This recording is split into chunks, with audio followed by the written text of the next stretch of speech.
महाराष्ट्रातल्या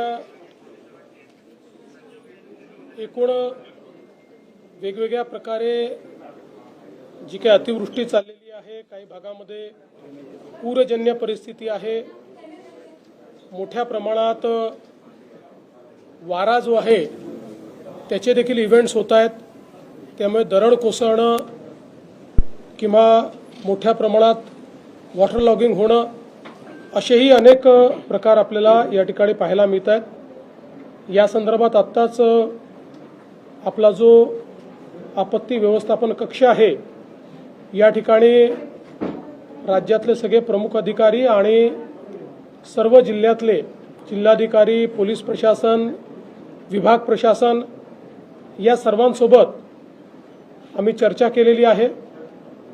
जी काही माहिती आहे ती माहिती त्यांना ऑलरेडी शेअर केली आहे। त्यानुसार त्यांनी काय प्लॅन तयार केलेले आहेत या संदर्भातली त्यांच्याकडनं माहिती जाणून घेतली आहे। त्यांच्या काही अडचणी असतील तर त्या समजून घेतलेल्या आहेत।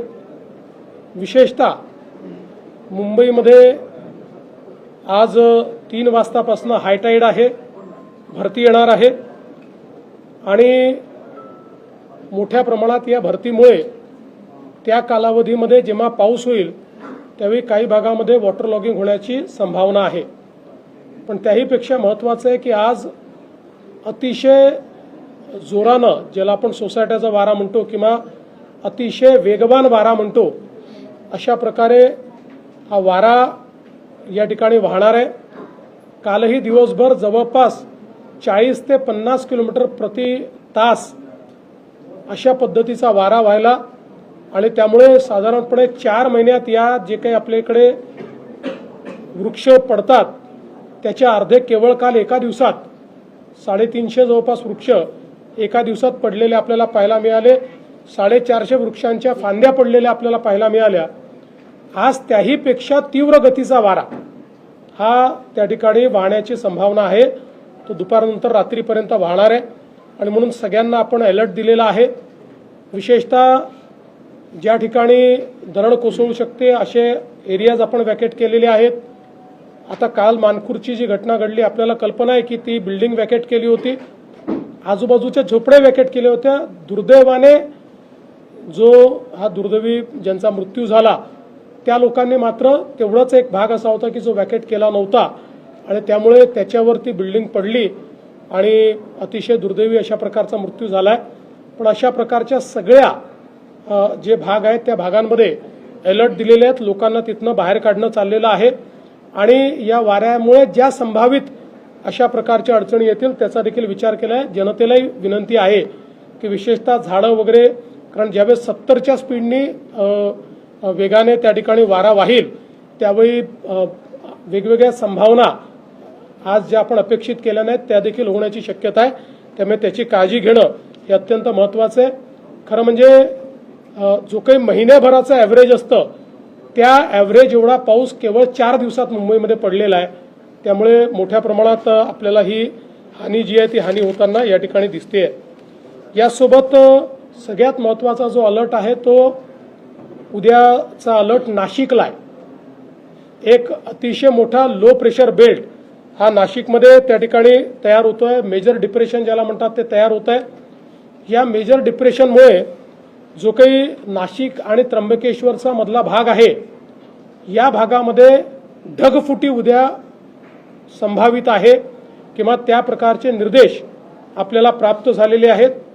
ही ढगफुटी देखील मेजर ढगफुटी असू शकते। जवळपास 300 mm पाऊस या ढगफुटीमुळे या सगळ्या भागामध्ये होऊ शकतो। नाशिकच्या बऱ्याच मोठ्या भागामध्ये तो होऊ शकतो। त्या दृष्टीने जिल्हा प्रशासनाने मोठ्या प्रमाणात तयारी केलेली आहे।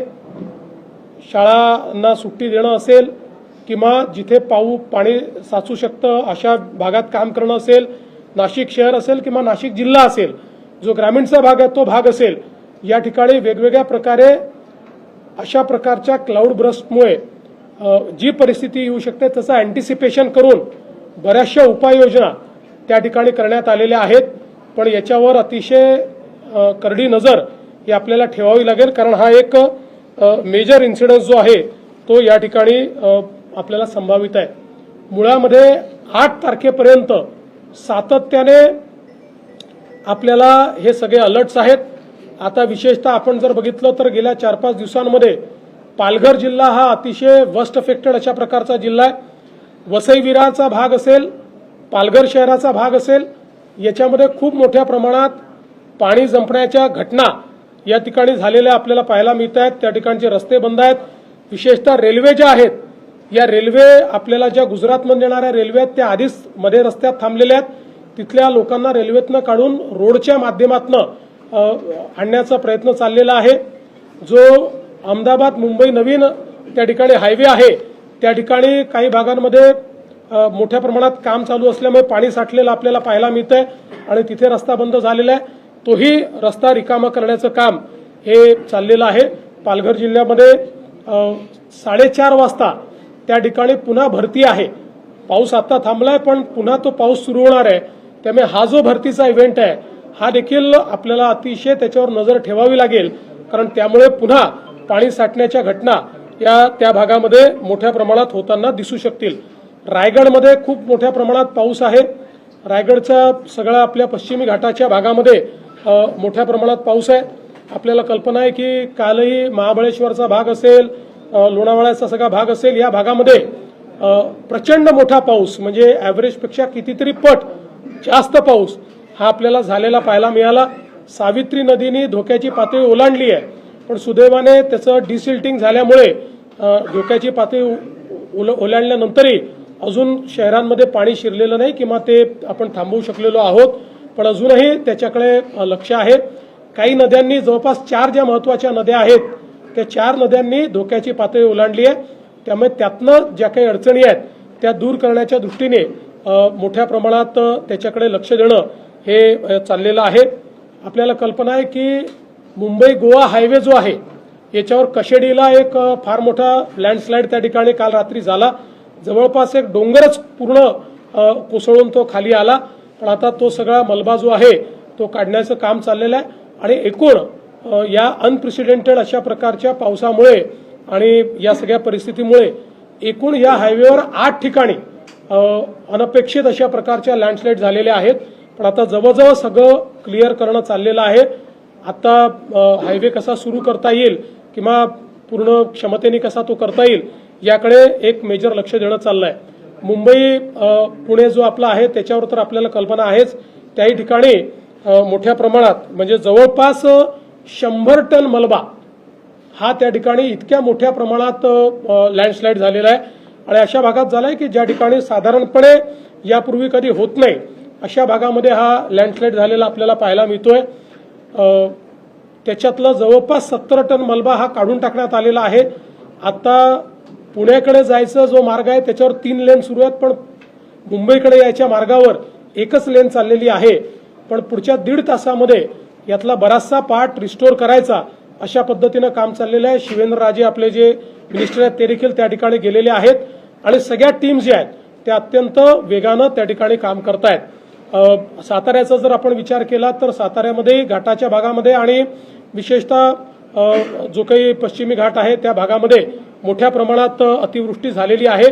तिथेही जे काही त्या ठिकाणी काळजी घ्यायची ती घेतली गेली आहे. कोल्हापूरमध्येही आता हळूहळू धोक्याच्या पातळीकडे त्या ठिकाणी पाण्याची वाटचाल चाललेली आहे.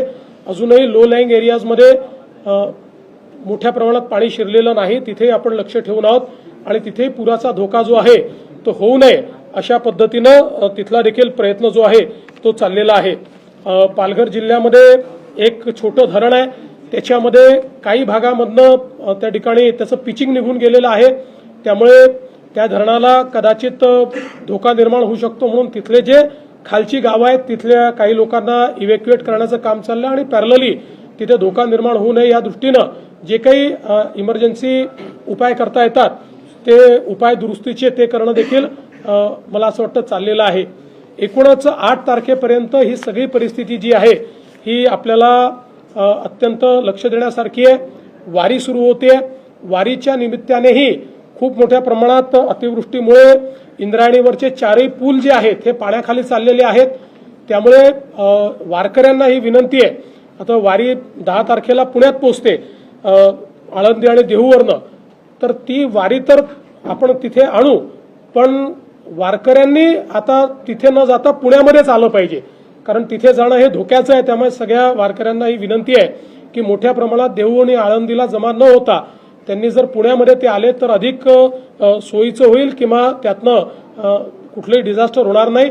बाकी वारी करता ज्या काही व्यवस्था करायच्या आहेत त्या मोठ्या प्रमाणात केल्या आहेत. आता पावसाची परिस्थिती पाहून जास्तीत जास्त जर्मन हँगर्सच्या माध्यमातून वारकऱ्यांची व्यवस्था झाली पाहिजे आणि कुठेही त्रास होऊ नये या दृष्टीनं देखील जी काही व्यवस्था करायची ती राज्य शासनाने केलेली आहे. मला असं वाटतं की हे जे काही आपण अलर्ट्स सातत्याने या ठिकाणी देतो आहोत, ही आपली जी काही डिझास्टर मॅनेजमेंटची जी आपली इथला जो कक्ष आहे हा कक्ष 24 तास या ठिकाणी काम करतोय. आपले ज्या सचिव आहेत, सचिव महोदया असतील, सगळी इथली टीम असेल, हे सातत्याने सगळ्या जिल्ह्यांची सगळ्या विभागांची आणि अगदी गाव पातळीपर्यंतचे अलर्ट्स आपल्याकडे आहेत ते गाव पातळीपर्यंत पोहोचवण्याचं काम हे या कक्षातनं होत आहे. सोबत बीएमसीचा कक्ष देखील त्याच पद्धतीनं काम करतो आहे. माझी सगळ्या नागरिकांना विनंती आहे की अनावश्यक प्रवास टाळावा. जो कालावधी सातत्याने आम्ही सांगतोय अति पावसाचा आहे किंवा जो कालावधी अधिक वेगानं धावणाऱ्या वाऱ्याचा आहे त्या कालावधीत रस्त्यावर येणं टाळावं. अत्यावश्यक असल्याशिवाय लोकांनी त्या ठिकाणी अशा पद्धतीनं कम्युटेशन करू नये अशा प्रकारची सर्वांना विनंती आहे.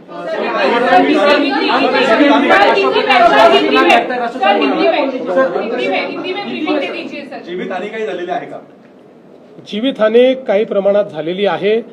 त्या संदर्भातली माहिती आपल्याला यापूर्वी आम्ही दिलेली आहे. ती माहिती पण आम्ही देऊ. अनप्रेसिडेंटेड असं घडतं तुम्ही असं म्हणाले, अनेक घटनांचा तुम्ही उल्लेख केला. मग केंद्राशी काही असं चर्चा किंवा काही आता ती वेळ आलेली नाही. आता पहिल्यांदा आपल्याला जसं आपल्याकडे आता एनडीआरएफ आहे, आता उद्याच्या घटनांचा विचार करून किंवा 8 तारखेपर्यंतचा वल्नरेबल एरिया कुठला आहे त्याचा विचार करून एनडीआरएफ त्या भागांमध्ये हलवण्यात आलेली आहे. आणि मग जिथे एनडीआरएफ जिथनं हलवली आहे, जिथे आता कदाचित थोडा त्याच्यापेक्षा कमी धोका वाटतोय तिथेही धोका निर्माण होऊ नये म्हणून तिथे एसडीआरएफ आपण नेमलेली आहे. त्यामुळे तशा पद्धतीचं डिप्लॉयमेंट जे काही अलर्ट आहे त्या अलर्टवर बेस्ड अशा प्रकारचं डिप्लॉयमेंट आपल्या डिझास्टर मॅनेजमेंट कक्षाने केलेलं आहे. आत्ता तरी अतिरिक्त बोलवण्याची आवश्यकता नाही आहे. जी पथक आहे त्याचीच रिडिप्लॉयमेंट आपण करतो. आत्ता जो काही वेदर डेटा आहे आणि जे काही अलर्ट्स आहेत त्याच्या आधारावर पुरेसं डिप्लॉयमेंट केलं आहे. शाळा महाविद्यालयांना सुट्टी देण्यात आलेली आहे. उद्याच्या संदर्भामध्ये आज काही अलर्ट उद्याच्या संदर्भात आज संध्याकाळपर्यंत आपण त्याचा निर्णय घेतो. आपल्याकडे संध्याकाळपर्यंत नीट डेटा येतो. आता आपल्याकडे लॉंग टर्म फोरकास्टचा डेटा आहेच, पण तो संध्याकाळपर्यंत आपण कोलेक्ट करतो आणि त्याच्या आधारावर तो निर्णय करतो. त्यामुळे तसा निर्णय हा संध्याकाळपर्यंत केला. प्रायव्हेट ऑफिसेसमध्ये वर्क फ्रॉम होम साठी आपण प्राधान्य द्यावं असं सरकारने जी काढलंय, पण अनेक प्रायव्हेट ऑफिसेस जे आहेत याला प्राधान्य देताना दिसत नाहीत आणि बरेच मला असं वाटतं की आपले जे काही कर्मचारी आहेत त्यांची जबाबदारी ही खासगी कार्यालयांनी स्वीकारली पाहिजे.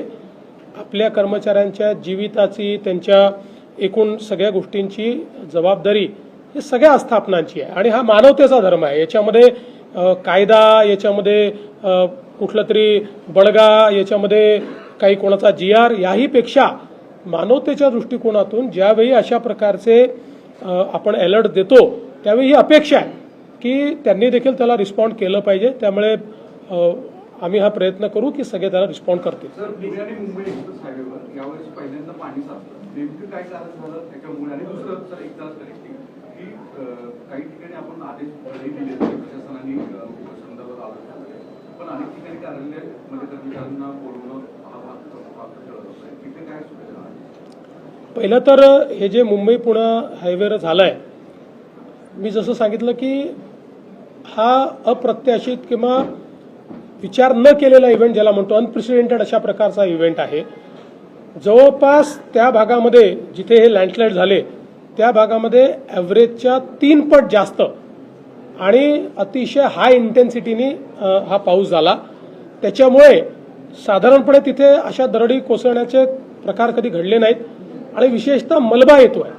तो मलबा येत असल्यामुळे ही जी 4 व्हीलर छोटी वाहनं आहेत ही वाहनं त्याच्यात फसून राहिलेली आहेत. म्हणजे मी जसं सांगितलं 100 टन मलबा येणं हा एक म्हणजे आजपर्यंत न घडलेला इव्हेंट आहे, तो त्या ठिकाणी झालेला आहे. आणि जसं मी सांगितलं की अत्यावश्यक सेवा सोडून बाकीच्यांना आपण सुट्ट्या दिलेल्याच आहेत.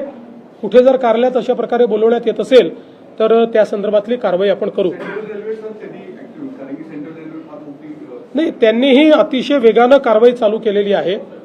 जवळपास मॅक्झिमम त्यांनी सेवा अबाधित राहील असा प्रयत्न केला, पण काही ठिकाणी अलर्ट्स यात आणि आता विशेषतः हाय टाईड म्हणजे भरतीचा जो भाग आहे त्यामुळे काही अलर्ट राहणं हे गरजेचं आहे. त्यावरून काँग्रेस टीका करते. ते म्हणतात की इन्फ्रामॅन स्टेट डिझास्टरमॅन असा हा प्रवास आहे का, कारण मोठ्या प्रमाणात कनेक्टिंग लिंक मध्ये भ्रष्टाचार झाल्याचे आरोप हर्षवर्धन सरकार करतात. बघा, अशा व्यक्तींना उत्तर दिलं पाहिजे की ज्यांना समजतं, ज्यांना केवळ टीका करायची आहे, ज्यांनी जीवनात काही केलं नाही, एक पूल बांधला नाही, ज्यांच्या पक्षाने महाराष्ट्राचा सत्यानाश केला, ते आम्हाला प्रश्न विचारतायत. मी एवढंच सांगतो, आजही आपण जाऊन बघा, इंजिनिअरिंग मार्वल असलेल्या या कनेक्टिंग लिंकमध्ये बोगदा असेल, वायाडक्ट असेल, इतक्या प्रचंड परिस्थितीमध्येही त्या ठिकाणी कुठलंही डिझास्टर झालेलं नाही आहे. जे झालेलं आहे ते समोरच्या भागात दरड कोसळल्यामुळे त्या ठिकाणी झालेलं आहे.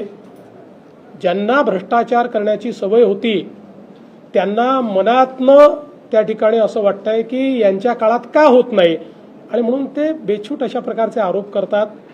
अशा आरोपांना मला असं वाटतं की त्या ठिकाणी दुर्लक्षित केलं पाहिजे. हे निश्चित आहे की जर काही एखादी चूक झाली असेल तर ती ठीक केली पाहिजे.